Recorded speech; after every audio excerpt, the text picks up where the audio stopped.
Good evening everyone. For today's episode tayo po ay kakain na ng hapunan. Kayo po ba? Nakapagluto na po ba kayo?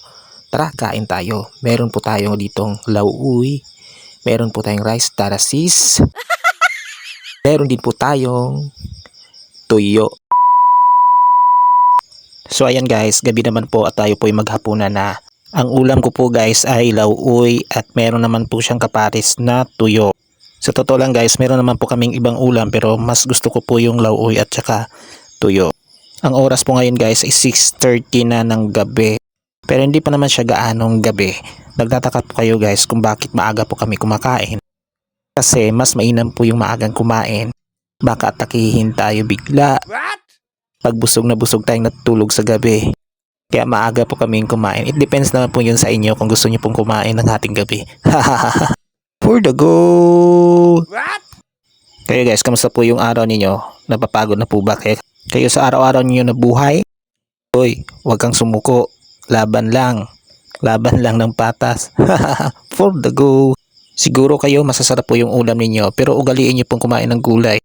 Kasi mas mainam po maggulay kaysa palagi po tayong karne, pero yung dugo natin tumataas na karne pa rin. Actually, sa totoo lang, masarap po yung gulay talaga. Try nyo pong kumain ng lauoy tapos paresan nyo po ng tuyo. Ayan o. Sarap niyan. Oh, isang subo sa'yo. Ayan.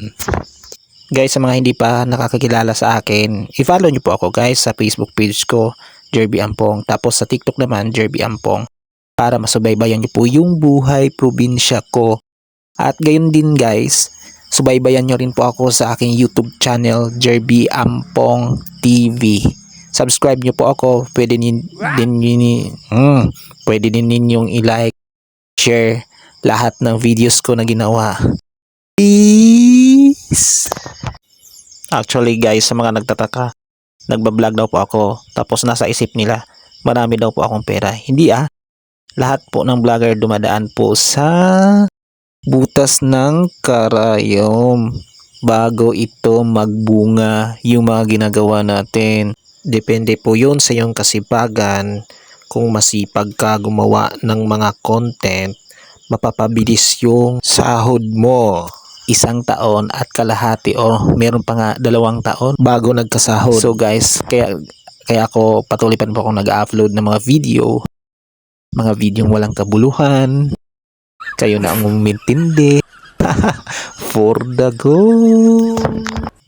Actually guys, nakulangan po ako sa kanin kaya nagdadagdag po ako ng kanin. Kaya kapag lauoy po talaga at tuyo yung ulam mo, mapapasarap po talaga yung kain mo. Di mo na naisip yung pagtaas ng dugo, pagtaas ng sugar o kahit anumang sakit na pwede mong aanihin kapag sobra-sobra yung kinain mo. Actually guys, nagkakarne naman po kami, nag-uulam po kami ng karne kapag may okasyon. It depends din po, minsan pag naisipan na mag-ulam, bumibili naman po kami sa palengke. Yung magkakasya lang po sa amin dito lahat. Hindi po kasi carnivorous yung mga tao dito. Carnivorous? Vegetarian po kami lahat. So ayan guys, patapos na po tayong kumain. So bago tayo magtatapos, please follow my FB page Jerby Ampong, sa TikTok Jerby Ampong. Lalo po sa aking YouTube channel Jerby Ampong TV. Thank you for watching. Bye bye!